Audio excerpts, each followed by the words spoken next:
Manu, les derniers matchs remontent à la fin du mois d'octobre pour les 3 équipes du centre de formation. Alors question simple, comment forme-t-on des compétiteurs sans compétition officielle? Et bien justement, c'est là-dessus qu'on a essayé de travailler avec les collègues, avec les coachs, avec le préparateur mental, avec tous les spécialistes, les préparateurs physiques.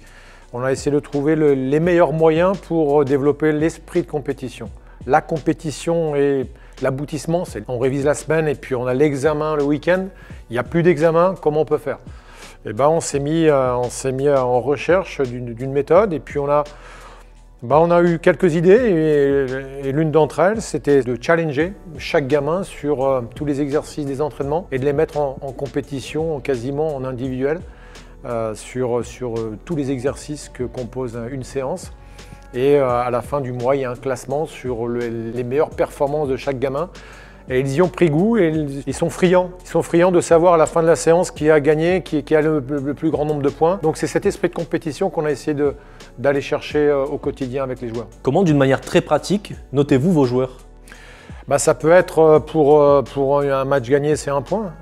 Chaque victoire, c'est 1 point. Ça peut être le meilleur d'un circuit technique, il a 1 point, il a 2 points, il a 3 points. Il faut qu'ils soient les meilleurs dans leur exercice. On enlève aussi des points quand ils réalisent mal des séquences ou des exercices de passe, des erreurs techniques. On les pénalise, on les valorise quand ils font des bonnes choses, des bons gestes, quand ils gagnent des conservations, quand ils gagnent des concours entre eux. Ils ont les points et à la fin de la séance, il y a celui qui a le plus de points et on le rajoute aux séances précédentes. Et à la fin du mois, on a un podium et puis un premier, un dernier. Et ça suscite quand même beaucoup l'envie des garçons et on développe avec ça l'esprit de compétition. Comment la formation niçoise s'est-elle adaptée à une saison si particulière? On a été obligé de réfléchir à une nouvelle méthodologie de travail puisqu'il n'y avait pas les compétitions du week-end.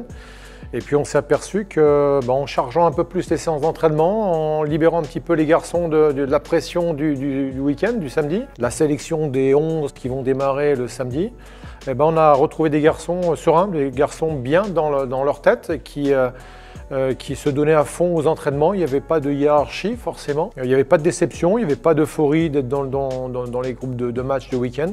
Et on a senti vraiment des garçons concernés par les contenus de séances d'entraînement, beaucoup plus de concentration, beaucoup plus de sérénité. C'était assez paradoxal parce que le manque de compétition peut être nocif à l'évolution, au développement des garçons et pas du tout. Et on a aussi senti les éducateurs, les coachs qui eux aussi se sont pris au jeu à travailler sur d'autres formules et on a mis en place des spécifiques. Le travail individuel, personnalisé, qui a porté ses fruits dans un premier temps. C'est la première fois que je vois une progression aussi fulgurante. En quasiment 2 mois de temps, une progression de certains gamins incroyable. Je me suis dit, si on continue comme ça sur les mois qui arrivent, ça nous laisse quand même des perspectives assez intéressantes en fin de saison. Pour la première fois, les catégories classiques, réserve, 19-17, ont été remplacées par des groupes de travail au début de saison.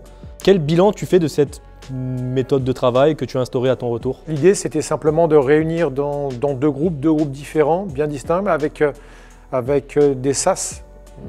C'est-à-dire les garçons pouvaient monter dans le groupe élite et ils l'ont fait à plusieurs reprises. Tout simplement parce qu'on s'est aperçu qu'avec 3 groupes d'entraînement, comme nous on souhaite vraiment à l'avenir réduire nos effectifs, il y a beaucoup trop de joueurs dans le centre de formation ou dans les centres de formation, mais on parlera d'une autre. On veut vraiment réduire et se mettre dans la qualité plutôt que dans une grande quantité pour construire nos équipes.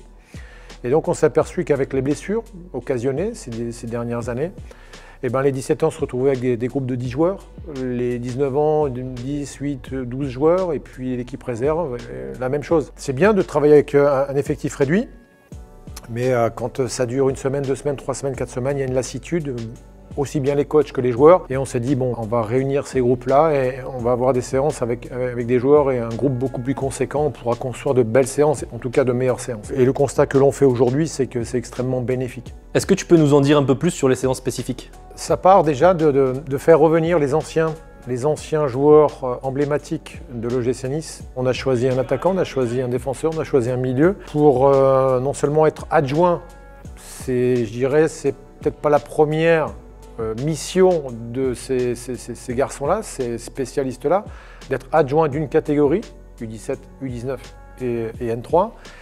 Leur première mission, c'est vraiment d'être les coachs, les spécialistes de leur ligne. Cédric Varro est le coach des défenseurs du centre de formation. C'est lui le coach. Il s'occupe, il fait les spécifiques, il fait les bilans individuels avec les garçons, il fait les retours vidéo, les entretiens aussi avec eux. Il y a un échange, il y a une connexion beaucoup plus directe avec les spécialistes. Donc Cédric s'occupe des défenseurs, Didier s'occupe des milieux de terrain. Il était remplacé avec le changement pour l'équipe première par Emers Faé, qui s'occupe des milieux de terrain, et puis Marama Vairua, qui lui s'occupe aussi d'une petite vingtaine d'attaquants du centre de formation. Ce nouveau projet a pour but vraiment d'aller dans le détail du poste. On veut vraiment développer les qualités spécifiques de chaque joueur à son propre poste. Et on s'aperçoit que rien n'est plus formateur que d'avoir affaire à un vrai spécialiste du poste, qui il n'y a pas si longtemps était sur le terrain. Est-ce que la période, au contraire, a permis d'avancer plus vite que prévu sur certains domaines? On était vraiment, encore une fois, bien parti. C'était comme une fusée et ça partait super bien. Et on aurait bien aimé qu'il n'y ait pas eu cette cassure. Alors, les effets bénéfiques de cette méthode-là, c'est surtout de laisser travailler les garçons en retard morphologique. Il y a des garçons aujourd'hui qui ont le même âge civil, mais qui ont 1 an, 18 mois de retard. Et ça a permis, tout doucement, à ces garçons-là de leur donner du temps de jeu. Il faut se l'avouer, s'il y avait eu les compétitions, peut-être qu'ils n'auraient pas eu ce temps de jeu et cette attention. Et c'est aussi une leçon pour nous, dans le futur, de corriger ça, parce qu'on a affaire à des garçons, on veut développer des joueurs, on veut gagner des matchs, bien entendu, tout le monde veut gagner des matchs. Mais on est d'abord là pour former des garçons au métier de footballeur professionnel. Et on se doit de les considérer, quel que soit l'âge, quel que soit l'âge civil ou l'âge morphologique. Et donc on s'est aperçu qu'il y a une certaine forme d'homogénéité des effectifs à un moment donné. Et après, ces garçons-là ont travaillé au même rythme. Et puis il y a 2, 3, 4 garçons par groupe qui ont su tirer leur épingle du jeu dans cet équilibre de groupe, et qui aujourd'hui ont fait la différence au niveau de notre choix pour le futur.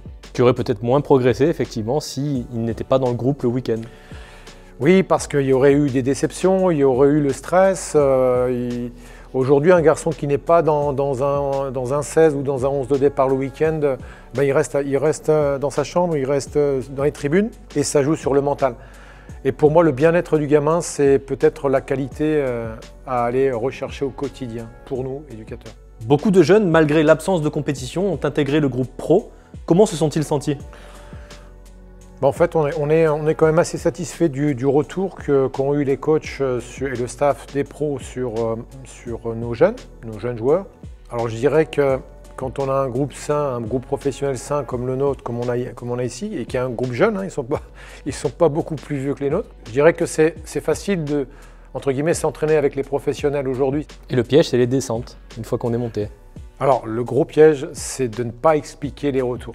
C'est de ne pas expliquer les retours.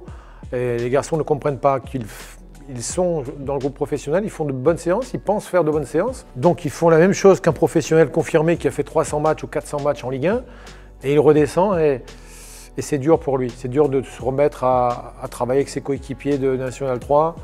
C'est pas les mêmes terrains, c'est pas les mêmes ballons. Voilà, on leur a fait goûter à quelque chose de délicieux, et c'est vrai que les retours sont extrêmement difficiles. Et on a mis en place aussi aujourd'hui un accompagnement beaucoup plus direct sur les raisons pour lesquelles ils montent, et aussi et surtout pour les raisons pour lesquelles ils descendent. Quand tu vois Malik Selouki par exemple qui marque au Vélodrome, toi tu es devant ta télé, qu'est-ce que ça te fait, quoi? Ce sont de belles histoires tout simplement. Après, on est habitué à ça, c'est notre job, c'est notre boulot. C'est notre boulot de former des joueurs et qui un jour rentrent en cours de match et puis marquent des buts. Ça c'est notre job. Notre vrai métier à nous, c'est de former des joueurs professionnels, c'est vrai. Mais c'est de former d'abord de très bons citoyens. Et on a tellement de gamins, il y a tellement peu de garçons qui vont réussir qu'on espère sincèrement avoir une influence dans leur vie future, même si ça devient de plus en plus difficile.